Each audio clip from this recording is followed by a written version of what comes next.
বাস খুব গতিবেগে এসতেছিল। এখানে জিপটা দাঁড়িয়েছিল সার্ভিসের, এখানে প্রশাসনের ভ্যানটা দাঁড়িয়েছিল।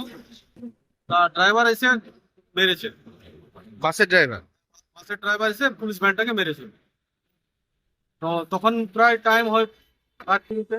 একজন ভিতরে যে বসেছিল তার ভালো গুরুতর, মানে ভালোভাবে আহত লেগেছে।